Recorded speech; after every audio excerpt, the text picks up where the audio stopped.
A paz do Senhor, meus amados amigos e irmãos em Cristo Jesus, que alegria estar novamente convosco em mais uma EBD Online da Alfa e Ômega. No dia de hoje nós trataremos na lição de número 11 sobre a teologia de Eliú. O sofrimento é uma correção divina? Lembrando que nós estamos trabalhando nesse quarto e último trimestre do ano de 2020 acerca da soberania divina e o sofrimento humano, sim, acerca do sofrimento de Jó, e a restauração do patriarca, a restauração de Jó. O tema do sofrimento ele é extremamente atual, ainda mais pelo ano que nós estamos vivendo, um ano específico que dita aí um pouco do que viveremos mais para frente. Para mim é só o princípio das dores, mas para tantos outros é uma convocação do Senhor também para que nós venhamos a nos aproximar dele cada dia mais. Nós estamos mais perto de Deus em oração, mais perto de Deus por conta do nosso conserto para com a nossa família. No meio das dificuldades e dos sofrimentos, nós buscamos nos aproximar dia após dia mais do Senhor. Assim caminha a igreja em meio aos sofrimentos, aprendendo. E nós chegamos agora na lição de número 11, que tem ali o texto áureo em Jó 36:15, onde o último amigo de Jó vai fazer os seus comentários, vai emitir o seu discurso. O texto áureo diz: ao aflito livra da sua aflição, e na opressão se revela aos seus ouvidos. A verdade prática diz: o sofrimento não deve ser visto apenas sob o aspecto punitivo, mas principalmente educativo.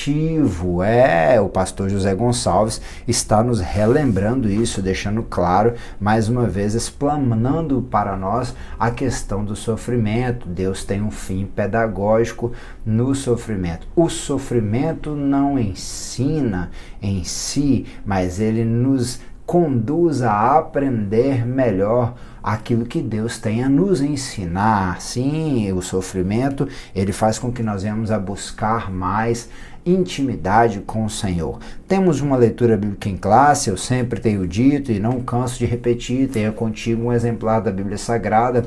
Essa aqui é a nossa regra de fé e prática. Você pode conferir, agregar aí no seu conteúdo, você que está preparando a sua aula como professor da Escola Bíblica Dominical, como dirigente de departamento, você que trabalha com ensino, você que está apenas estudando para ter uma aula melhor na sua igreja, ou até mesmo você que não tem a possibilidade de estar na igreja, está acompanhando conosco aqui. Eu espero que em algo a Escola Bíblica Online da Alfa e Ômega possa estar te ajudando. Essa é a nossa esperança, e se ela tem te ajudado, deixa aí o seu curtir, o seu glória a Deus nos comentários, e não deixe de se inscrever em nossos canais, também compartilhando com seus amigos, familiares, irmãos em Cristo, em todas as suas mídias sociais, com seus contatos, para que outros também possam ser edificados pela palavra de Deus. Nós trabalhamos como uma referência com a revista da CPAD, que está trabalhando sobre o livro de Jó. É claro que o livro de Jó, que está dentro do livro,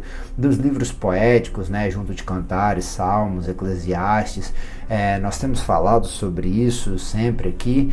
Ele é um livro muito reflexivo, muito amplo, muito profundo. Então, quando junto do pastor José Gonçalves, comentarista dessa revista, nós refletimos, nós não queremos encerrar os assuntos, então somente tentamos agregar conteúdo ao material que a revista já traz. Mas se você não tem a revista aí, você pode nos acompanhar, os textos vão aparecer, como é o caso dos textos da leitura bíblica em classe. Acompanhe comigo, abre a tua Bíblia, se você não tiver a revista, se tiver, leia lá, está em Jó 32, 33, 34 e 36, também lá na frente vai trabalhar com o 37, antes que Deus venha emitir seu pronunciamento no capítulo de número 38, que é a próxima lição. Eu já te convido a ficar conosco até o final dessa, e também na semana que vem não perder quando Deus se manifesta ao homem. Jó, capítulo de número 32, a palavra do Senhor diz bem assim: então aqueles 3 homens cessaram de responder a Jó, porque era justo aos seus próprios olhos. E acendeu-se a ira de Eliú, filho de Baraquel, o Buzita, da família de Rão, contra Jó, e se acendeu a sua ira, porque se justificava a si mesmo mais do que a Deus. Também a sua ira se acendeu contra os seus 3 amigos, porque não achando o que responder, todavia condenavam a Jó. Eliú, porém, esperou para falar a Jó, porquanto tinha mais idade do que ele. No caso, Eliú era mais jovem do que Jó e mais jovem do que todos os outros. O Jó 33, assim na verdade, ó Jó, ouve as minhas razões e dá ouvido a todas as minhas palavras. Eis que já abri a minha boca e já falou a minha língua debaixo do meu paladar. As minhas razões sairão da sinceridade do meu coração e a pura ciência dos meus lábios. O Espírito de Deus me fez e a inspiração do Todo-Poderoso me deu vida. Olha, Jó 34 ainda diz Eliú: ouvi vós, sábio, as minhas razões, e vós, instruídos, inclinai os ouvidos para mim, porque o ouvido prova as palavras, como o paladar prova a comida. O que é direito, escolhamos para nós, e conheçamos entre nós o que é bom. Porque Jó disse, eu sou justo, e Deus tirou o meu direito. Apesar do meu direito, sou considerado mentiroso. A minha ferida é incurável, embora eu esteja sem transgressão. Ainda Eliú continua no capítulo de número 36. Espera-me um pouco e mostrar-te-ei que ainda há razões a favor de Deus. Desde longe repetirei a minha opinião, e ao meu Criador atribuirei a justiça, porque na verdade as minhas palavras não serão falsas. Contigo está um que é sincero na sua opinião. Eis que Deus é muito grande, contudo a ninguém despreza. Grande é em força e em força de coração. Eliú começa o seu discurso dizendo que os seus amigos falharam nas suas argumentações e, portanto, acabaram por tão somente condenar a Jó. Eliú, ele é o mais jovem de todos e se cala durante bastante tempo. Ele não entra nos diálogos que são feitos, intercalados entre os amigos, mas o próprio texto diz no versículo de número 2 que ele se irou vendo a ignorância dos seus amigos, que depois condenavam a Jó e não tendo argumento diante de Jó, eles se calaram, e ele também se irou contra Jó, porque Jó, ele acreditava que Jó estava sendo orgulhoso e defendendo mais a sua justiça diante da justiça de Deus. É muito interessante porque algumas linhas de pensamento vão acreditar que Eliú poderia ser como que uma figura do anjo do Senhor, outro que ele era só um charlatão, e outros, como o próprio pastor José Gonçalves vai falar, que ele era um homem que era dotado de um conhecimento, como nós estamos vendo os outros amigos de Jó comentando, e de fato lá na frente ele acaba se juntando aos amigos para também condenar a Jó. Esses homens, eles tinham uma forma de pensar em conformidade com a época, com a localidade, com a cultura que eles viviam. Sim, e também nós vamos ver que esse homem, ele emite comentários e ele emite as suas razões, algumas erradas e algumas muito certas. Eliú, ele é aquele que fala algumas verdades que precisam ser analisadas, mas ele fala com muita dureza, e alguns acreditam que talvez ele seja o mais cruel de todos os comentaristas, de todos os amigos de Jó, que vem ali tentar consolar aquele que estava passando por grande dificuldade. É interessante também relatar aqui que Eliú tem mais falas do que o próprio Deus, que começa a partir do capítulo de número 38 e vai até o capítulo de número 41, quando Jó, depois no 42, vai ter a sua experiência e vai confessar a sua pequenez diante da grandeza de Deus.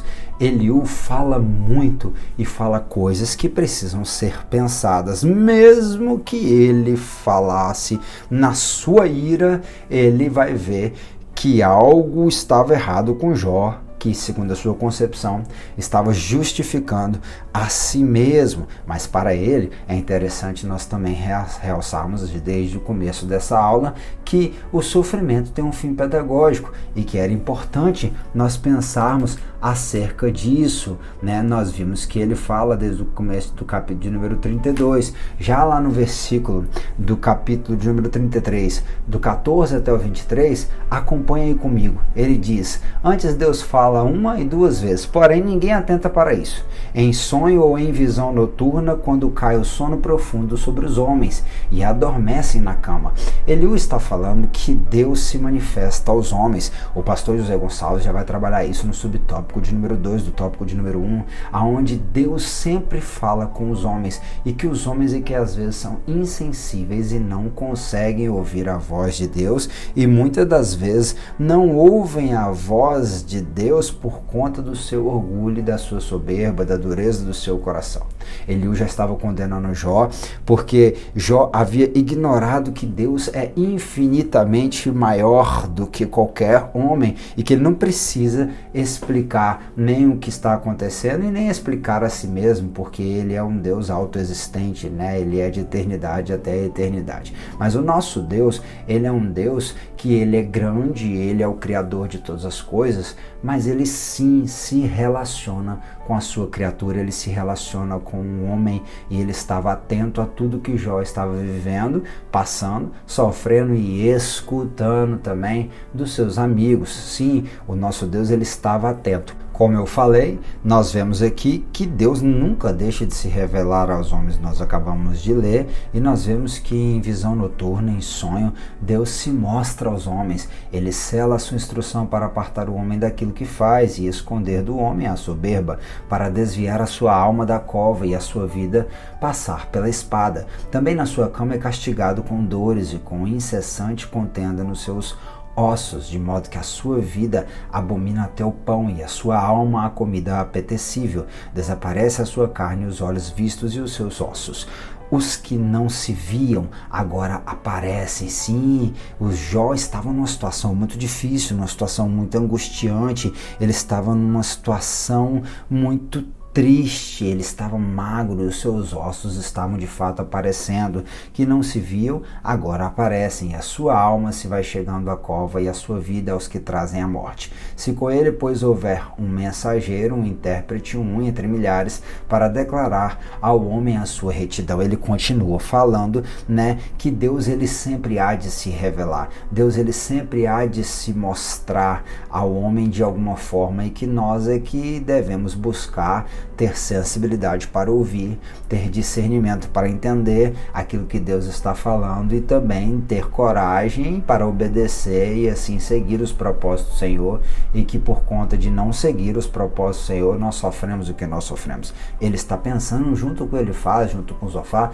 junto com Bildade, de que Jó está sofrendo porque tinha pecado, mas Eliú, ele vai dizer que se tivesse um intercessor, se tivesse talvez um mensageiro, se tivesse talvez um anjo, né? Então terá misericórdia dele e lhe dirá: livrá-lo-á para que não desça a cova. Já achei resgate. Eliú acredita, como está relatado lá no capítulo 33, do 19 até o 22, que se tivesse um mediador, esse mediador era o mesmo que Jó estava pedindo. Vem, olha lá, eu sei que o meu Redentor vive e que por fim se levantará sobre a terra. Ele falou no capítulo de número 19, ainda no 16, está escrito: eis que também agora minha testemunha está no céu e nas alturas o meu testemunho está. Eliú está comentando que talvez viesse um anjo ou talvez tivesse um mensageiro que poderia trazer uma resposta a Jó, já que esse não estava conseguindo ouvir a manifestação de Deus por intermédio de todas as outras formas, ou até mesmo por intermédio de sonhos e de visões. Talvez se viesse um mensageiro e um anjo, Jó poderia compreender o que estava passando com ele, e era de fato o que Jó estava há muito tempo clamando: alguém que viesse a dialogar com ele, alguém que ele acreditava ser o seu Senhor. Jó queria, como nós temos falado, ter uma intimidade com Deus, um relacionamento com Deus ainda mais ampliado. Ele queria falar, era com o Senhor, o seu Criador. Então nós vamos ver que isso é uma figura de uma teofania. É interessante porque Jó está clamando pela manifestação de Deus, e nós vamos explorar isso um pouco mais na aula que vem, mas nós cremos que Deus, ele sempre se manifesta e ele se revela em tudo, porque toda a criação glorifica o nome do Senhor e manifesta a sua glória. E é especificamente o que nós vamos ver nas próximas aulas. A criação de Deus demonstrava a sua glória, a sua grandeza, beleza, mas aqui nós vemos outras manifestações, como por exemplo, talvez esse anjo, uma teofania, a figura do próprio Cristo encarnado no Velho Testamento, para que o homem tivesse um relacionamento. Olha lá, Êxodo 3, né, o versículo 2, o texto vai dizer que apareceu o anjo do Senhor em uma chama de fogo no meio de uma sarça, e olhou, e eis que a sarça ardia no fogo, e a sarça não se consumia. Eu acho interessante que lá na frente do capítulo de número 3 do livro de Êxodo, Moisés vai perguntar, quando eu me apresentar diante do povo de Israel, eles vão perguntar quem me enviou, e aí, como é o seu nome, Senhor? Aí o Senhor vira para ele e fala, o eu sou te enviou, né? A figura do Deus Pai, a figura daquele que estava falando do meio da sarça, né? Uma figura que talvez poderia ser uma teofania. É lindo porque Jesus, ele também aparece dizendo, eu sou a luz do mundo, eu sou o pão que desceu do céu, eu sou o caminho, a verdade e a vida, eu sou o bom pastor, eu sou a porta, eu sou a videira verdadeira e vocês estão enxertados em mim e por isso vocês vão dar fruto, porque sem mim nada podeis fazer. Sim, eu sou a ressurreição e a vida. O grande eu sou é aquele que apareceu para Moisés e através dele era que Moisés iria se apresentar ao povo de Israel, pois era ele que iria tirar o povo de Israel do Egito com mão forte. Isso é lindo. Ainda no livro de Gênesis nós vamos ver no capítulo de número 18, quando Deus está ali querendo se revelar a Abraão e junto de outros dois anjos, ele se apresenta diante de Abraão porque ele quer revelar e nada esconder do teu servo. Depois apareceu-lhe o Senhor nos carvalhais de Manre, estando ele assentado à porta da tenda. No calor do dia, levantou os seus olhos e olhou, e eis que 3 homens estavam em pé junto a ele. Vendo-os, correu da porta da tenda ao seu encontro, inclinou-se à terra e disse, meu Senhor, se agora tenho achado graça aos teus olhos, rogo-te que não passes do teu servo. É interessante que agora Abraão vai preparar uma oferta àqueles anjos, mas anjos não recebem oferta, oferenda, sacrifício, mas nós vamos ver que o Senhor aceita e se alimentam daquele. 2 outros anjos partem para Sodoma, mas é como se a teofania, a manifestação do próprio Cristo continuasse. O anjo do Senhor continua com Abraão e ali eles vão ter um diálogo acerca de um homem justo ou não na cidade de Sodoma. Sim, isso é interessante porque Deus se manifesta aos homens. Também se manifestou como o anjo do Senhor a Gideão no capítulo de número 6 do livro de Juízes. O anjo do Senhor estendeu a ponta do cajado que estava na sua mão e tocou na carne e os pães ázimos, e então subiu fogo da penha. Veja, mais uma vez, anjos não recebem adoração. Então essa era a figura de um Deus vivo que estava se manifestando como o próprio Cristo se manifestando no Antigo Testamento. E ele consumiu a carne e os pães e os ázimos, e o anjo do Senhor desapareceu de seus olhos. Então viu Gideão que era o anjo do Senhor e disse, Senhor Deus, pois vi o anjo do Senhor face a face. Porém o Senhor lhe disse, paz seja contigo, não temas, não morrerás.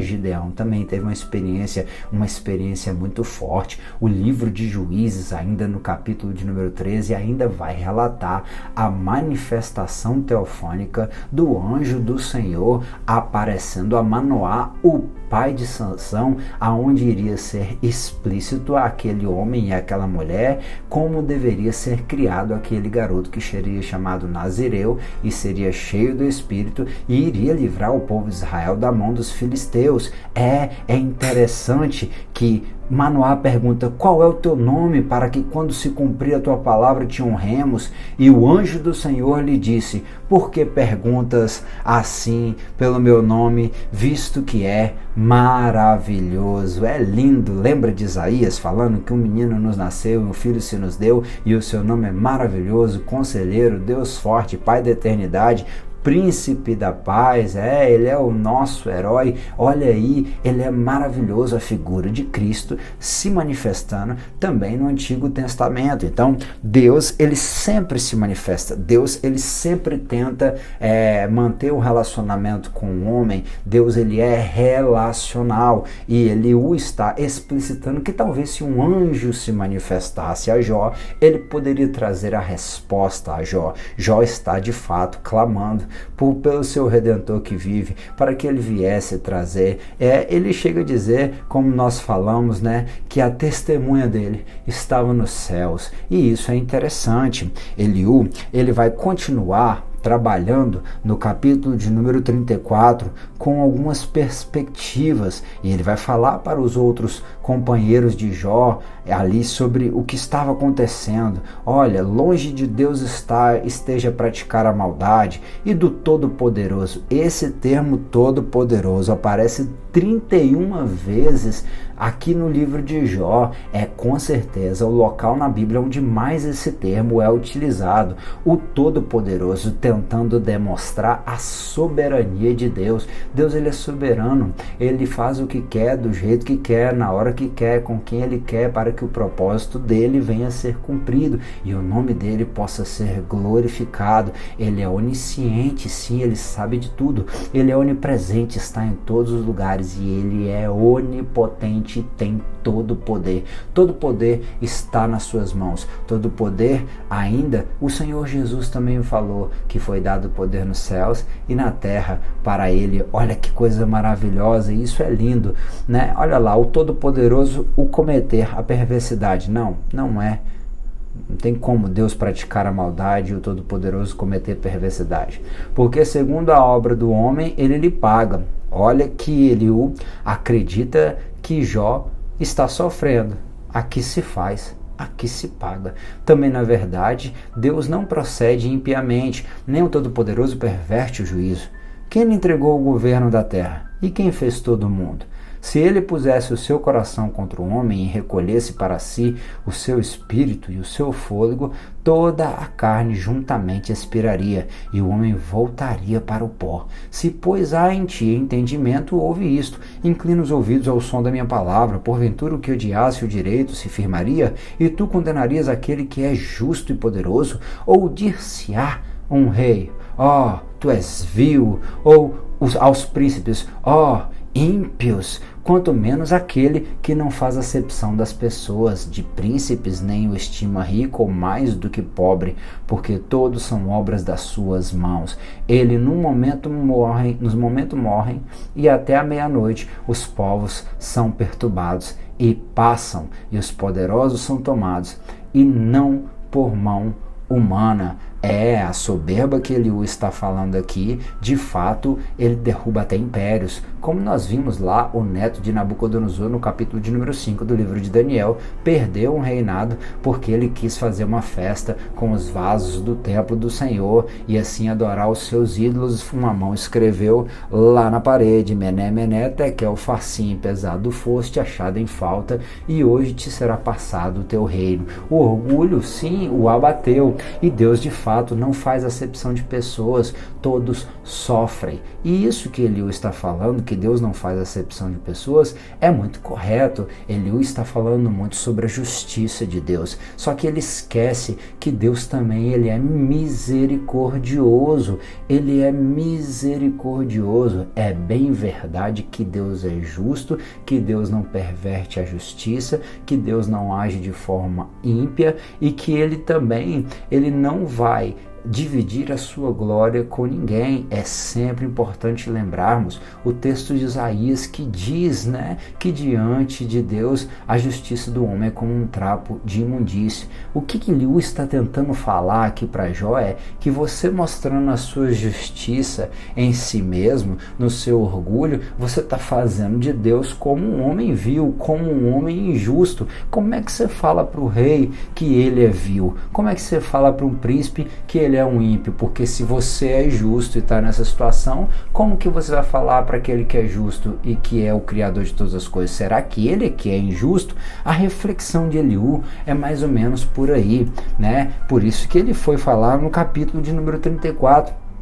Aqueles versículos de 10 até o 20, nós vimos um pouco sobre isso. Ele continua no 21 até o 30. Olha, os seus olhos estão sobre os caminhos de cada um, e ele vê todos os seus passos. De fato, Salmo 121:4 diz que não dorme o guarda de Israel e não tosquenejará e nem dormirá. Não, o Senhor não está cochilando, não. De fato, os seus olhos estão sobre o caminho de cada um, ele vê todos os seus passos. Não há trevas nem sombra de morte, onde se escondam os que praticam a iniquidade, porque Deus não sobrecarrega o homem mais do que é justo para o fazer e há juízo diante dele. É importante nós lembrarmos o que Paulo está falando em 1 Coríntios capítulo de número 10, onde ele diz que Deus não permite que o homem seja tentado além daquilo que ele suporta, mas antes sempre dá o escape. Ele quebranta os fortes, sem que se possa inquirir, e põe outros em seu lugar. Ele conhece, pois, as suas obras. De noite os transtorna e ficam moídos. Ele os bate como ímpios que são à vista dos espectadores, porquanto se desviaram dele e não compreenderam nenhum de seus caminhos, de sorte que o clamor do pobre subsiste até ele, e que ouvisse o clamor dos aflitos. Se ele aquietar, quem então inquietará? Se encobrir o rosto, quem então o poderá contemplar? Seja isto para com um povo, seja isto para com um homem só, para que o homem hipócrita nunca mais reine e não haja laços no povo. É interessante o que ele está falando. Ele está falando mais uma vez sobre a questão do orgulho e da soberba, mas sempre exaltando muito a justiça de Deus e esquecendo da misericórdia. O nosso Deus, ele tem vários atributos. Ele é santo, mas ele é bom, benigno. Ele é amor, mas também é fogo consumidor. Ele é misericordioso, mas também é justo. Não podemos fortalecer uma coisa, esquecer da outra ou pegar só uma parte que nos cabe. Lembre sempre da igreja de Corinto, em que uns falavam que era de Paulo, outros falavam que era de Pedro, outros falavam que era de Apolo e outros falavam que era de Cristo, como se Cristo tivesse dividido, cada um fazendo a imagem de Jesus, conforme lhe era conveniente. Isso é muito interessante nós refletirmos. Nós não podemos pegar só a parte que cabe e que nós gostamos. Sempre é importante nós lembrarmos que o nosso Deus, ainda que ele estivesse valorizando o atributo de sua justiça, ele não poderia esquecer, como nós temos falado, que Deus é misericordioso. O salmista lá no Salmo 103 vai dizer, no versículo de número 8, que misericordioso e piedoso é o Senhor, longânimo e grande em benignidade. Ele é justo? Sim, ele é justo. Eu ouvi outro do altar que dizia, na verdade, o Senhor Deus Todo-Poderoso, verdadeiro e justo são os teus juízos. Diz Apocalipse 16, sim, o nosso Senhor, o Todo-Poderoso, ele é justo, sim, em todos os seus juízos, mas ele não faz acepção de pessoas. Ele não faz acepção de pessoas como ele o falou, mas ele também não faz acepção de pessoas para poder manifestar o teu amor e conceder a oportunidade da salvação que vem por intermédio de Cristo Jesus, e também ele ajuda, e assim ele está sempre com as mãos estendidas para todos aqueles que o buscam. É o que está escrito lá, olha, em Atos 10:34, quando Pedro está tendo uma visão sobre Deus mandar ele comer alguns animais que eram considerados impuros, esses animais que vêm ali num lençol, e na sequência vêm enviados de Cornélio. E então ele vai entender que Deus disse, Deus não faz acepção de pessoas. Eu reconheço por verdade que Deus não faz acepção de pessoas, de modo que nós precisamos entender, ainda que Jó não entendia, ainda que Eliú, Bildade, Zofar, ainda que os amigos de Jó não pudessem compreender tudo o que estava se passando, ainda que eu e você não venhamos a entender algumas coisas que estão acontecendo conosco, Deus sabe de todas as coisas. É o que ele diz em Jeremias 29:11, eu bem sei os pensamentos que tenho a vosso respeito, diz o Senhor, pensamentos de paz e não de mal, para vos dar o fim que esperais. Ainda em Jeremias 31, o Senhor diz, eu tenho bons planos para o seu futuro. Sim, Deus conhece o que está lá no fim. O pensador, pregador, célebre pregador, o príncipe dos pregadores, o maior evangelista que já teve, Billy Graham, falou que leu o final da história. Ele conhece o final da história e ele sabe o que está lá. No fim, se nós formos fiéis, nós iremos vencer com Jesus e toda dor será dissipado, todo sofrimento. Então nós precisamos lembrar da misericórdia, do amor do nosso Deus. Eliú então chega no capítulo de número 36, onde ele vai dizer: do justo não tira os seus olhos, antes estão como os reis no trono, ali os assenta para sempre, e assim são exaltados. E se estão presos em grilhões, amarrados com cordas da aflição, então lhes faz saber a obra deles e as suas transgressões, porquanto prevaleceram nelas. Abre-lhes também os seus ouvidos para a sua disciplina, e ordena-lhes que se convertam da maldade. Se o ouvirem e o servirem, acabarão seus dias em bem e os seus anos em delícias. Porém, se não ouvirem, a espada serão trespassados, ou serão passados, e expiarão sem conhecimento. E os hipócritas de coração amontou para si a ira, e amarrando-os ele, não clamam por socorro, e a sua alma morre na mocidade, e a sua vida perece entre os impuros. Ao aflito livra da sua aflição, e na opressão se revela aos seus ouvidos. Eliú está falando acerca do orgulhoso, ele está falando acerca desse orgulho que ele estava acreditando que Jó estava vivenciando, que Jó estava demonstrando, achando que ele era justo e não entendendo que Deus queria demonstrar através do sofrimento algo que poderia o fazer crescer, ser aperfeiçoado, e que Deus queria ensinar algo a Jó através desse sofrimento. Acerca do orgulho, acerca da soberba, Provérbios 29 e 23 vai dizer que a soberba do homem o abaterá, mas a honra o sustentará. Sustentará o humilde de espírito. Ainda 11:2 diz que vindo a soberba virá também a afronta, mas com os humildes está a sabedoria, né? Nós vamos ver que é interessante lá no capítulo de número 33, como nós lemos na leitura bíblica em classe. Eu vou pegar na revista aqui de novo. Ele vai falar no versículo 3 e depois no versículo 4, bem assim: das minhas razões sairá a sinceridade do meu coração e a pura ciência dos meus lábios, né? No Novo Testamento nós temos sempre uma exortação a tomar cuidado com as verdades da dita ciência, né? A ciência nada mais é do que quando Deus permite o homem chegar ao conhecimento de algo. Toda ciência, ela provém de Deus, quando Deus se revela e permite o homem chegar ao conhecimento de algo. Agora, quando o homem distorce essa ciência, ou em nome da ciência ele tenta se exaltar acima de Deus, ou até mesmo chegar ao nível de Deus, é uma distorcida ciência, é engano, é orgulho, são coisas do coração do homem. Veja bem que Eliú está falando do orgulho de Jó, mas também está sendo orgulhoso, porque ele está falando que da sinceridade do coração e daquilo que é mais puro. Pura é a ciência que vem da revelação da parte de Deus. Olha o que é interessante, Jeremias 17:9, falando bem assim: enganoso é o coração mais do que todas as coisas, e perverso, quem o conhecerá? Eliú estava achando que da sinceridade do seu coração, que o seu coração era extremamente sincero. Deus vai o condenar um pouco mais à frente, quando começa a emitir os seus discursos. Jesus mesmo chegou a falar em Marcos capítulo número 7, isso para quem acha que ele só quer o seu coração.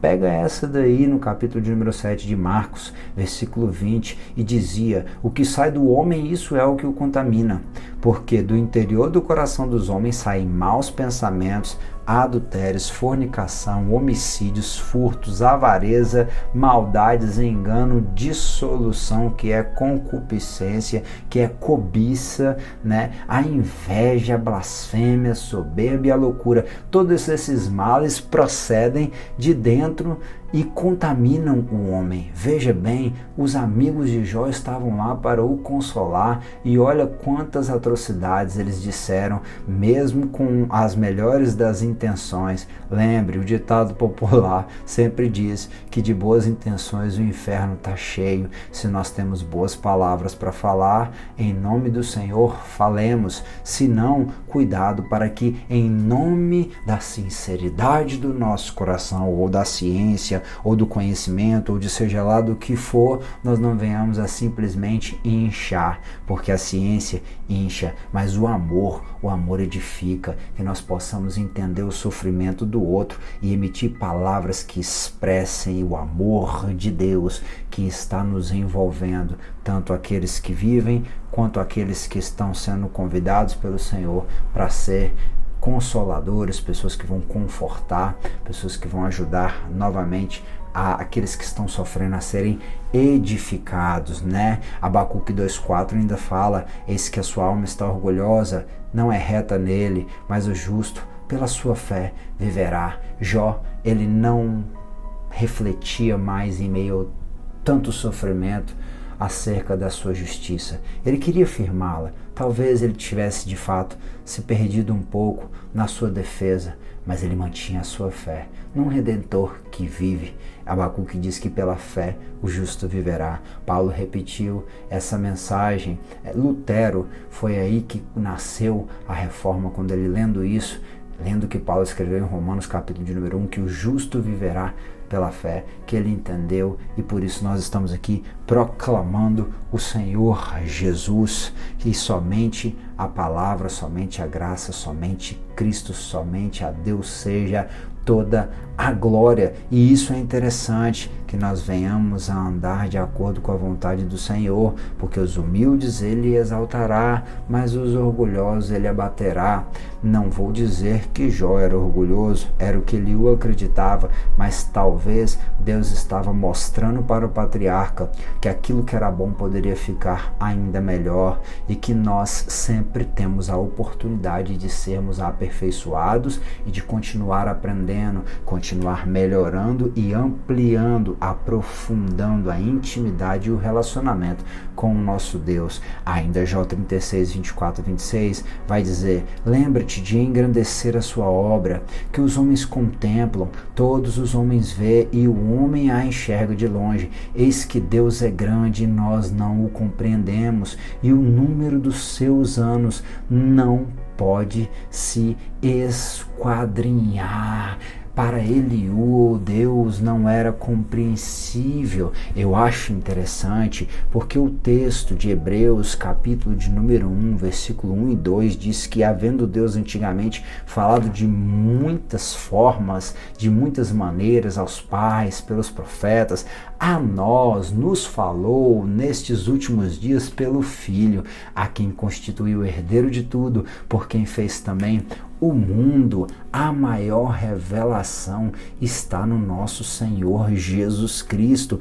Ele é a expressão da vontade de Deus de nos reconciliar e de nos aproximar cada vez mais a Ele, ao nosso Deus. Olha o que ainda Eliú vai falar no capítulo de número 37, falando acerca das estações, falando acerca das situações da vida, de como Deus, Ele é um Deus que se revela, como de que Ele é um Deus grandioso, e que ali, como comentarista vai trabalhar, ele fala sobre o outono, o inverno, a primavera, o verão, né? Como que Jó, no seu argumento contraditório, em muitos momentos ele glorificava a Deus, em outros ele reclamava do que Deus estava fazendo. E aí Eliú de fato é correto nas suas afirmações, mas ele vai mostrar a grandeza de Deus e vai se calar, e depois Deus vai falar, e nós vamos ver a revelação do nosso Deus, porque a neve diz: cai sobre a terra, como também a garoa e a sua forte chuva. Ele sela as mãos de todo homem, para que conheçam todos os homens a sua obra. E as feras entram nos seus esconderijos e ficam nas suas cavernas. De recâmara do sul sai o tufão, e do norte o frio. Pelo sopro de Deus se dá a geada, e as largas águas se congelam. Também de humildade carrega as grossas nuvens, e asperge as nuvens com a sua luz. Então elas, segundo o seu prudente conselho, se espalham ao redor, para que façam tudo quanto lhes ordena sobre a superfície do mundo na terra. Seja o que for, por vara ou para a sua terra, ou por misericórdia, as faz vir. Olha que lindo! Eliú está falando que Deus faz coisas extraordinárias. Ele faz o inverno. Lembra? Em aulas passadas eu falei sobre o inverno. Eu falei que Jesus falou que todas as coisas passarão, mas as suas palavras não vão de passar. E eu falei isso para te lembrar que tudo nessa vida passa. Até mesmo o sofrimento que você está vivendo, como o sofrimento de Jó. Eliú está falando que Deus foi quem criou o inverno. Lembre-se, o inverno não dura para todo sempre. E até aquela mesma geleira que se formava, ela viria a se tornar de novo água para poder irrigar, encharcar a terra, para que ela tivesse ali as propriedades e estivesse umedecida o necessário para que as sementes que fossem lançadas viessem a frutificar novamente. Ninguém fica no inverno para sempre, mas como eu falei, se você consegue passar pelo primeiro inverno, o inverno nunca mais te mata. Talvez fosse o inverno da vida de Jó, mas Deus que criou o inverno, que criou as geleiras, que criou todas aquelas geadas, aquele frio, estivesse passando com Jó naquela situação. Sim, talvez Jó estivesse tendo a oportunidade de vivenciar, como disse o Claudionor de Andrade muito bem, colocou aqui na revista do professor, o nosso pastor José Gonçalves, comentarista dessa lição, ele comentou que Deus educava Jó por intermédio do sofrimento.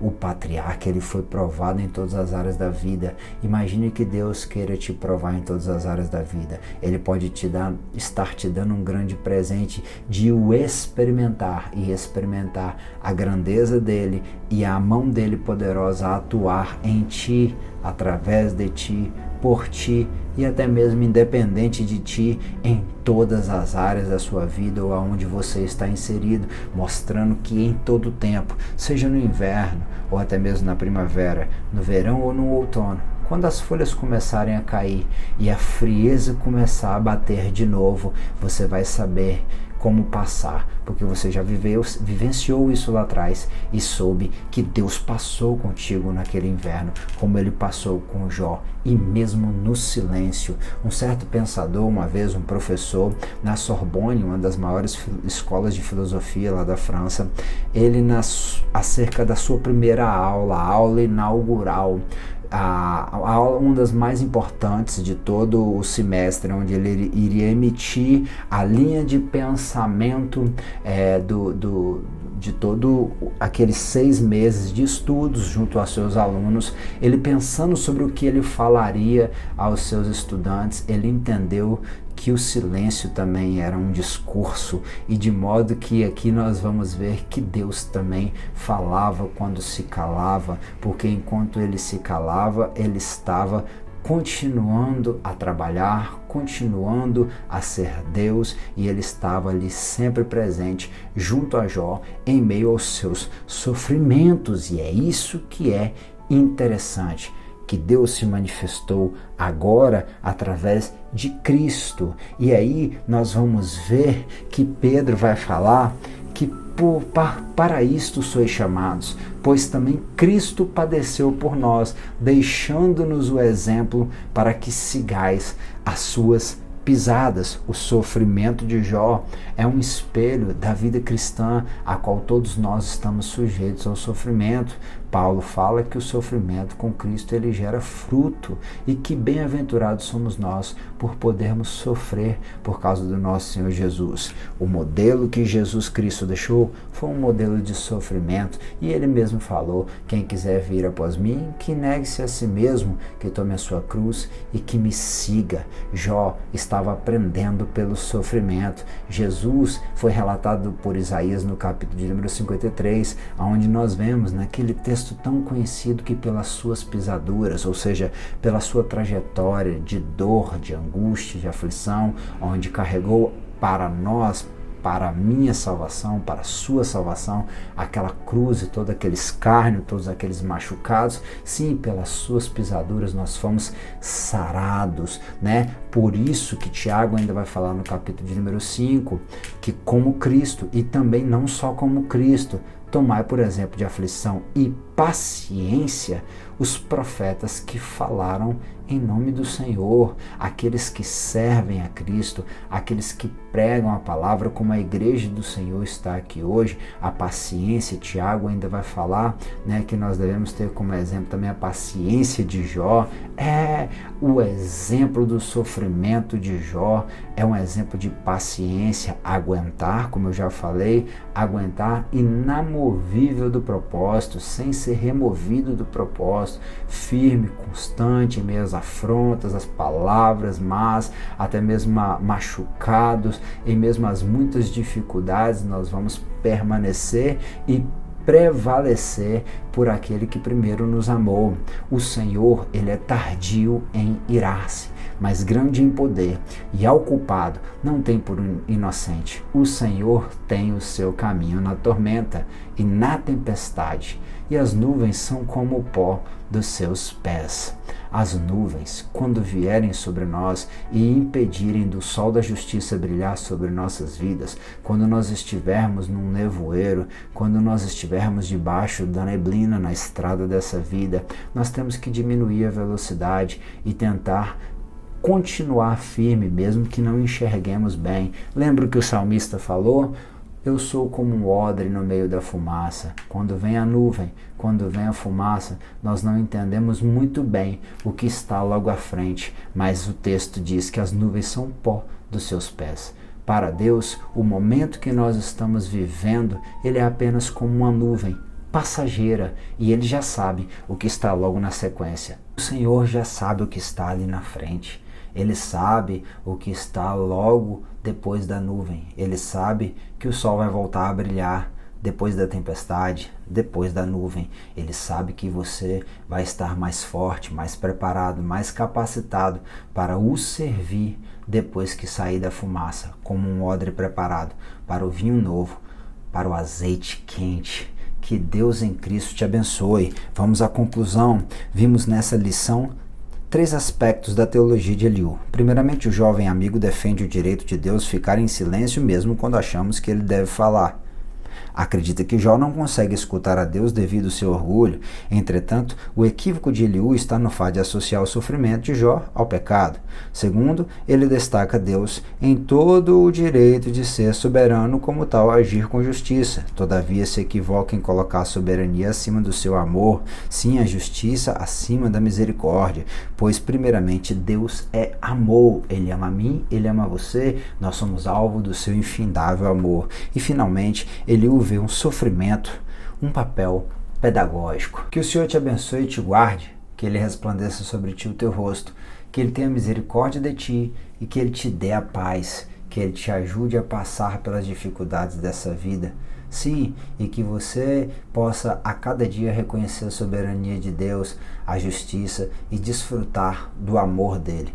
Que a sua casa seja uma casa onde sempre o Senhor possa estar se revelando através da palavra, através da oração, em sonhos, sim, em visões proféticas. Que Deus possa falar contigo, que você tenha sensibilidade para ouvir e que assim como Jó, você lembre que o sofrimento, ele é parte do processo de lapidação de Deus, e Deus tem um fim pedagógico nele, e de modo que nós vamos nos tornar cada dia mais fortes, mais preparados, para que em tudo nós venhamos a nos parecer mais com ele. Que a sua casa seja um lugar de bênção, que você seja bênção na sua igreja, aonde você estiver, na escola, no trabalho, o nome do Senhor, através de ti e através da sua perseverança, da sua paciência, como a paciência de Jó, você possa dar bom testemunho sobre aquele que venceu, em nome de Jesus, o sofrimento. Curta e compartilhe, inscreva-se em nosso canal e que em tudo o nome do Senhor possa ser glorificado. Nós esperamos você na semana que vem. Tenha um bom final de semana.